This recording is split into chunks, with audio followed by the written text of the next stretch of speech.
Assalamualaikum warahmatullahi wabarakatuh. Karangjati adalah desa yang dikelilingi oleh sawah luas. Tidak ada gedung tinggi, tidak ada kendaraan berisik, hanya suara jangkrik dan angin yang menggerakkan daun-daun pisang. Warga hidup sederhana, mayoritas bertani. Tapi, di balik ketenangan itu, ada sesuatu yang tidak diceritakan kepada pendatang. Warga Karangjati punya kebiasaan aneh. Setiap menjelang musim panen, mereka menaruh boneka jerami di ujung-ujung petak sawah.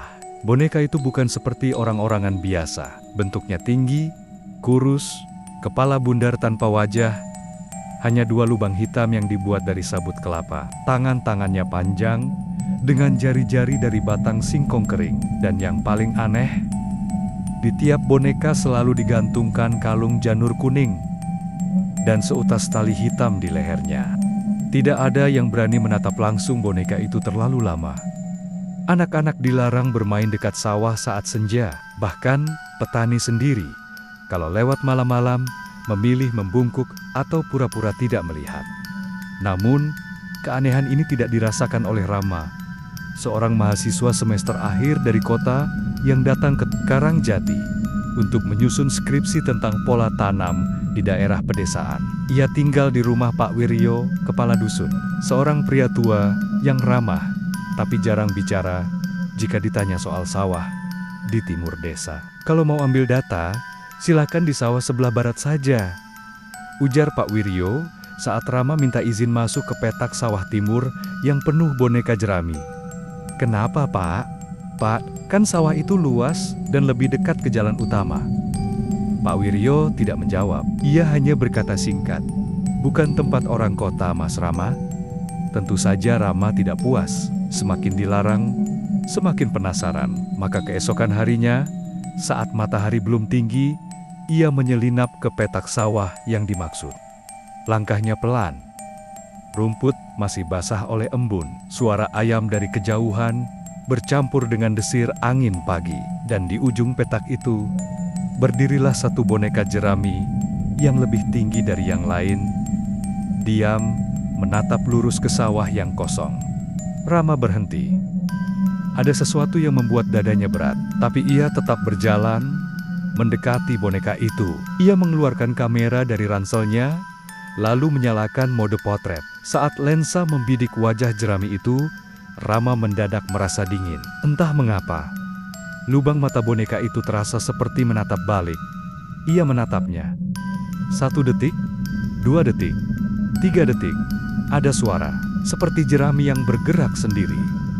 Rama memundurkan kamera. Matanya berkedip, boneka itu tetap diam.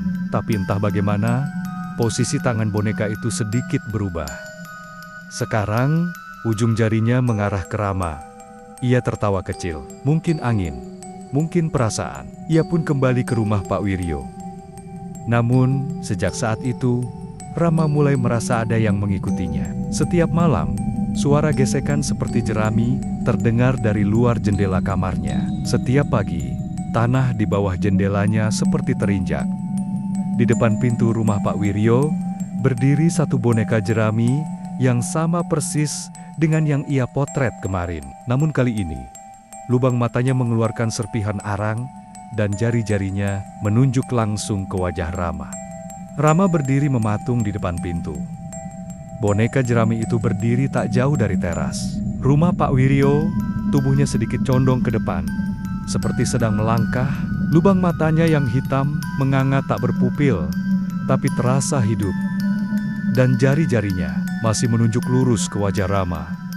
Angin pagi yang biasanya menenangkan terasa dingin, seperti merayap ke tulang. Tak ada orang di sekitar. Hanya suara pintu kayu yang berderit perlahan saat dibuka dari dalam. Pak Wiryo muncul dari balik pintu. Ia tidak kaget melihat boneka itu. Tidak juga marah atau heran. Wajahnya hanya datar, nyaris seperti orang yang sudah pasrah. "Mas Rama, semalam sampean ke sawah timur ya?" Nada suaranya pelan, tapi menusuk. Rama mengangguk, mencoba tersenyum. Walau senyum itu lebih mirip cengiran yang gagal. "Saya cuma mau ambil gambar buat dokumentasi, Pak. Nggak ada niat macam-macam." Pak Wiryo menarik napas panjang, lalu menunduk. "Sampean udah tatap matanya?" Rama tak menjawab, tapi tubuhnya diam tak bergerak. Seperti ditarik ingatannya ke pagi kemarin, saat ia berdiri terlalu dekat. Saat ia membiarkan matanya terkunci dengan 2 lubang hitam di wajah jerami itu, lebih dari 3 detik. Pak Wiryo melangkah pelan ke arah boneka jerami. Ia mengangkat tangan, memetik 1 helai janur dari kalung boneka itu, lalu meletakkannya di telapak tangan Rama. "Simpan ini, kalau malam nanti bonekanya bergerak, jangan buka pintu, jangan lihat keluar. Janur ini penanda, selama kau pegang, dia tidak bisa masuk." Rama menatap janur itu, kuning pucat, sedikit kering, tampak biasa saja, tapi tangan Pak Wiryo yang memberikannya gemetar. Malam hari datang dengan cepat, lebih cepat dari biasanya. Atau mungkin perasaan Rama saja. Langit gelap, tanpa bintang. Angin bertiup kencang, tapi tak membawa kesejukan. Justru terasa seperti hembusan napas panas dari sesuatu yang tak terlihat. Rama duduk di kamarnya, janur di tangan, lampu mati. Ia hanya menyalakan 1 lilin kecil di atas meja. Di luar, suara jangkrik mendadak berhenti, lalu digantikan oleh bunyi gesekan jerami. Serak, gesek, seret, langkah, tapi bukan langkah manusia. Rama menahan napas. Ia tidak berani melihat ke jendela, tapi suara itu mendekat. Lalu berhenti, tepat di luar jendela kamarnya, diam. Kemudian, ketukan. Tok, tok, tok, pelan. Tapi cukup keras untuk membuat jantung Rama melompat. Ia menggenggam janur lebih erat, tubuhnya tak bergerak, matanya terpejam. Berharap semua ini hanya mimpi buruk. Tapi suara itu datang lagi. Bukan dari jendela, tapi dari pintu depan. Tok, tok, tok. Kemudian suara Pak Wiryo memanggil. "Mas Rama, tolong buka, ini saya." Rama hampir bangkit, tapi satu hal membuatnya ragu. Pak Wiryo tidur di kamarnya yang lain, dan suara ini, suaranya terlalu pelan, terlalu datar. Dan ada satu lagi, Pak Wiryo tidak pernah memanggilnya Mas saat malam. Di bawah pintu, bayangan mulai terlihat. Bentuknya tidak seperti kaki manusia, lebih panjang, lebih kaku, dan 1 jari menyentuh daun pintu, mengguratkan jejak seperti goresan kayu terbakar. Janur di tangan Rama mulai menghangat. Lilin tiba-tiba mati. Dan dalam gelap itu, terdengar suara pelan, seperti desis jerami yang terbakar. Dan kemudian, bisikan 3 detik. Suara itu masih bergaung di dalam kepala Rama. 3 detik, gelap mengurung kamar, lilin padam, janur di tangan kini terasa hangat, bahkan sedikit bergetar, seperti bereaksi terhadap sesuatu yang sangat dekat. Di luar, ketukan di pintu tidak terdengar lagi, tapi langkah-langkah di teras terus mengitari rumah. 1 putaran, 2, dan berhenti tepat di bawah jendela kamar Rama. Dia menahan napas, menunduk, tidak berani melihat. Namun dalam senyap itu, terdengar suara yang lebih pelan, tapi jauh lebih menyeramkan. Suara jerami, merangkak, dan disusul oleh bunyi napas di luar kaca. Seperti sesuatu berdiri menempel di jendela, mengintip ke dalam. Rama menutup telinga, menunduk lebih dalam. Tapi semakin ia menutup dirinya, semakin jelas suara itu masuk. Bukan hanya jerami, tapi suara orang yang tercekik. Pagi datang dengan matahari yang enggan muncul. Langit Karangjati diselimuti kabut tipis. Rama bangun dengan tubuh lemas, matanya sembab, dan tangan masih menggenggam janur. Ia tidak tidur semalaman. Tidak ada ketukan lagi. Tidak ada suara, tapi rasa bahwa ia dilihat belum pergi. Ketika ia membuka pintu kamar, bau terbakar langsung menyeruak. Ia berjalan keluar dan terhenti di depan rumah. Di sana, boneka jerami yang tadi berdiri di teras sudah hilang. Tapi di tanah tertinggal sesuatu, bekas jejak kaki yang terbakar, berujung ke arah rumah Pak Wiryo. Rama berlari, mengetuk pintu sambil memanggil-manggil. Tak ada jawaban. Ia dorong pintunya perlahan. Pak Wiryo? Rumah itu gelap dan kosong. Pintu kamar Pak Wiryo terbuka, dan tempat tidurnya tak berpenghuni. Namun di atas bantal, ada seikat janur yang hangus terbakar. Dan di dinding kamar tergambar sebuah lambang dari arang, membentuk lingkaran dengan 3 lubang hitam di tengahnya. Lambang yang tak dikenal, tapi memancarkan ancaman. Rama terdiam. Ia mulai sadar, ini bukan lagi tentang boneka penjaga sawah. Ini kutukan. Dan ia mungkin sudah jadi bagian dari ritual yang lebih besar dari yang bisa ia bayangkan di luar. Suara orang-orang mulai terdengar, tapi semua berdiri jauh dari rumah Pak Wiryo.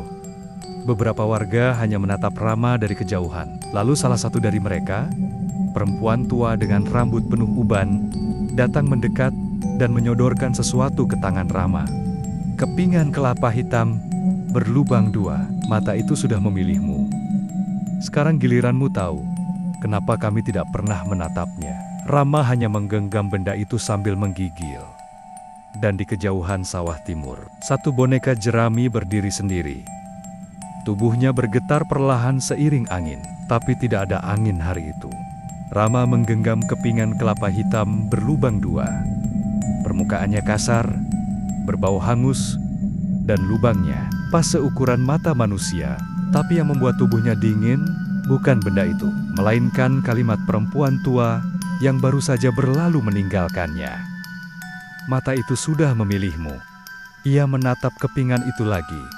2 lubang hitam, tapi ada goresan samar di bagian atasnya, bekas lingkaran kecil, seperti akan menjadi 3. 3 lubang, 3 detik, 3 mata, dan di dadanya mulai tumbuh sebuah keyakinan yang ia benci. Ia sedang dihitung. Rama berjalan menuju sawah timur. Langkahnya berat, tapi rasa ingin tahu lebih besar dari rasa takut. Boneka jerami itu masih di sana, berdiri diam, seperti biasa, tapi ada perbedaan. Tangan kirinya kini menunjuk ke arah utara, arah yang berbeda dari semalam. Rama ingat, dulu waktu kecil, para petani pernah berkata, kalau boneka jerami mengubah arah, itu artinya dia sedang menunjuk. Pada giliran berikutnya, dan kali ini, arah itu menunjuk rumah kosong di pinggir hutan, rumah milik seorang pria yang dulu dianggap gila. Pak Sentot, warga bilang Pak Sentot dulu yang pertama kali membuat boneka jerami di Karangjati. Tapi sejak anaknya hilang di sawah, ia berubah. Ia bicara sendiri, melukis lubang hitam di dinding, dan sering membawa kepala kelapa kering dengan 3 lubang di tengahnya. Lalu suatu hari, ia lenyap begitu saja. Tak ada yang mencari, tak ada yang peduli. Dan rumahnya kini ditunjuk oleh boneka itu. Rama mendekati rumah Pak Sentot. Rumput liar menjalar di tangga kayunya. Pintu sudah lapuk, jendelanya pecah, dan di dalam sunyi. Tapi bau asap dan arang masih ada. Di ruang tengah, Rama menemukan lukisan di dinding. Sosok boneka jerami, tapi memiliki 3 mata. 2 di tempat mata biasa, 1 di dahi, mata ketiga, dan di bawah lukisan itu tertulis kata-kata dengan arang besar-besar. Siapa yang menatap mataku lebih dari 3 detik, akan kubuka jalan untuknya. Rama menelan ludah. Di dekat lukisan, ada sebuah peti kayu kecil. Ia membukanya perlahan. Di dalamnya ada sesuatu yang membuat darahnya membeku, sehelai rambut anak-anak yang sudah kering. Sebuah cermin bundar, kecil, penuh goresan hitam, dan sebuah boneka jerami mini dengan 3 mata berlubang. Rama mengambil boneka itu. Saat ia memegangnya, terdengar suara napas berat di belakangnya. Tak ada siapa-siapa, tapi boneka mini itu mulai menghangat di tangannya. Dan dari cermin kecil di peti yang menghadap ke arah pintu, Rama melihat sesuatu berdiri di belakangnya. Boneka jerami asli, tingginya menyentuh langit-langit. Tangannya menjuntai. Lubang matanya hitam. Tapi di tengah dahi jerami itu, terbuka mata ketiga. Mata itu membuka perlahan di cermin. Tapi Rama sudah tahu, jika ia menatap lebih dari 3 detik, semua akan berakhir. Ia menjatuhkan boneka kecil itu ke lantai dan menendangnya. Tapi suara di belakangnya malah berbisik. Kau sudah melihat, mata ketiga kini terbuka sepenuhnya. Dan dalam satu kedipan, boneka itu menghilang dari cermin. Rama lari dari rumah Pak Sentot, napas memburu. Tapi langkah kakinya terasa berat. Seperti setiap geraknya diseret oleh sesuatu yang tak terlihat. Dan saat ia kembali ke rumah, di halaman, boneka jerami telah berdiri di depan pintu rumahnya. Tangan kirinya menunjuk, bukan ke arah rumah lain, tapi ke jendela kamarnya sendiri. Rama berdiri terpaku di depan rumahnya. Boneka jerami itu kini berdiri di halaman. Tubuhnya lebih besar dari semalam, seperti tumbuh. Jeraminya lebih gelap, lehernya lebih panjang. Tapi yang paling mengerikan adalah tangan kirinya menunjuk langsung ke jendela kamar Rama, jendela yang menghadap ke cermin kecil di atas meja kerja. Mata ketiga, itu yang sekarang menghantui Rama. Bukan cuma boneka itu, tapi sesuatu yang terasa mulai tumbuh di dirinya sendiri. Malam itu, Rama tidak tidur. Ia duduk di lantai kamarnya, memunggungi jendela, menggenggam janur dan cermin kecil yang ia temukan dari rumah Pak Sentot.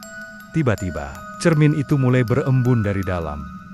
Seolah ada napas panas menyentuh dari balik kaca. Lalu perlahan, dari permukaan cermin, timbul bayangan wajahnya sendiri. Tapi bukan wajah yang ia kenal. Itu wajahnya dengan satu mata tambahan di dahinya, terbuka, hidup, menatap. Rama terhuyung mundur, menjatuhkan cermin, dan dalam sekejap, pandangan matanya mulai berbayang. Ia memejamkan mata, tapi setiap kali ia berkedip, muncul kilasan-kilasan aneh. Sawah karang jati yang terendam darah, jerami yang bergerak sendiri, anak-anak kecil berjalan ke tengah sawah tanpa mata, dan dirinya sendiri berdiri di ladang menjadi boneka jerami. Paginya, Rama mencoba pergi ke balai desa. Ia ingin bicara dengan Bu Sarti, perempuan tua yang memberinya kepingan kelapa itu. Tapi rumah Bu Sarti terkunci. Kosong. Tetangga bilang, tadi malam dia menjerit sendiri, lalu hilang. Hanya bau terbakar tersisa. Rama pulang dengan gemetar. Jalan desa mendadak sepi. Semua jendela tertutup. Seolah orang-orang tahu bahwa malam ini giliran Rama. Ia masuk ke rumah dan mendapati satu hal yang membuat lututnya nyaris roboh. Cermin kamarnya dipenuhi lubang hitam, 3 lubang, dan dari dalam lubang itu perlahan muncul tetesan jerami basah, menetes ke meja seperti sesuatu sedang menetas. Menjelang malam, Rama merasa dahi kirinya nyeri, seperti ditekan dari dalam. Ia masuk kamar mandi, melihat ke kaca, dan kulit di atas dahinya mulai mengelupas. Tepat di tengah, ada lingkaran hitam kecil yang belum sehari sebelumnya tidak ada. Ia mencoba menyiramnya, menggaruknya, tapi yang keluar bukan darah, melainkan butiran kecil seperti debu kelapa gosong. Tangannya gemetar. Ia menoleh ke arah jendela, dan seperti yang ia takutkan, boneka jerami itu kini berdiri di luar, lebih dekat dari sebelumnya. Tidak lagi di halaman, tapi sudah menyentuh dinding rumah. Tiba-tiba, pintu kamar terkunci sendiri, lampu mati. Dan dari jendela, muncul tangan jerami perlahan meraih kaca. Lalu terdengar suara berat, suara seperti jerami yang berbicara. Jika kau tak mau jadi bagian dari kami, berikan mata itu pada orang lain. Rama jatuh terduduk. Kini ia mengerti, kutukan ini menular. Dan cara satu-satunya untuk selamat adalah membuat orang lain menatap matanya lebih dari 3 detik. Saat tengah malam datang, Rama menulis sebuah catatan, memasukkan boneka jerami mini ke dalam kotak kayu, dan membungkusnya seperti paket biasa. Lalu ia ke kantor pos dan mengirimkannya ke alamat sembarang, keluar kota. Ia berdiri di depan loket, menatap pegawai yang memegang kotak itu. Pegawai itu membuka sebentar untuk memastikan isinya, dan di dalam 3 mata kosong menatap balik. 1, 2, 3, dan kotak pun tertutup kembali. Hari itu, cuaca di luar kota begitu cerah. Pegawai pos yang menerima paket dari Rama, seorang pria muda bernama Jati, meletakkan kotak kecil itu di rak penyortiran. Tak pernah menyangka bahwa dirinya sudah dilihat oleh 3 mata yang tak pernah tertutup. Dan di Karangjati, Rama hanya bisa berharap bahwa itu cukup.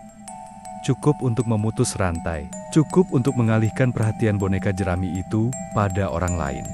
Tapi malam itu, saat ia kembali ke rumah, jendela kamarnya masih terbuka, dan dari balik tirai, tangan jerami itu kembali muncul. Lebih panjang, lebih gelap, dan dari langit-langit, jerami mulai tumbuh sendiri, merambat seperti akar yang mencari tubuh baru. 3 hari setelahnya, di kota kecil tempat Jati tinggal, seorang bocah lelaki ditemukan berdiri kaku di sawah belakang rumahnya. Mata terbuka lebar tanpa berkedip. Saat ibunya menyentuh bahunya, ia hanya berkata, "Bonekanya ramah kok, Bu. Dia cuma pengen aku lihat matanya." Semenjak itu, satu persatu hewan peliharaan di sekitar rumah mereka mati mendadak. Burung berkicau sepanjang malam tanpa henti. Dan kakak, Jati, yang secara iseng membuka kotak kiriman itu malam-malam, ditemukan tewas membusuk dalam semalam, dengan dahi retak terbuka dan mata ketiga menggantung dari lubangnya seperti biji kelapa busuk. Rama terus dihantui. Walau ia sudah mengirimkan boneka itu keluar Karangjati, bayangan jerami tetap muncul dalam tidurnya. Kadang dari lantai rumah, kadang dari balik lemari, kadang dari cermin yang ia tutupi dengan kain gelap. Kain yang setiap malam ditemukan terbuka lagi. Ia mencoba membakar semua benda yang berkaitan. Janur, cermin, kepingan kelapa. Tapi setiap benda yang ia buang selalu kembali ke tempat semula. Atau bahkan lebih parah, ditemukan di bawah bantalnya, masih hangat. Dan akhirnya, Rama sadar satu hal. Yang ia kirim bukan boneka itu, tapi undangan. Undangan untuk mata ketiga, mencari tuan baru, dan setiap kali seseorang menatapnya lebih dari 3 detik, mata itu akan mencari jalannya sendiri. Beberapa bulan kemudian, seorang pembuat konten horor dari kota membuka paket aneh yang dikirim oleh penggemar. Isinya boneka jerami kecil. Tak ada catatan, tak ada nama. Ia tertawa. Lucu juga. Siapa yang kirim beginian? Lalu ia arahkan kamera. Tatap boneka itu. 1, 2, 3. Tak terjadi apa-apa. Tak terjadi apa-apa. Sampai malamnya, saat ia sedang edit video, 3 titik hitam muncul di layar. Diam. Berpindah.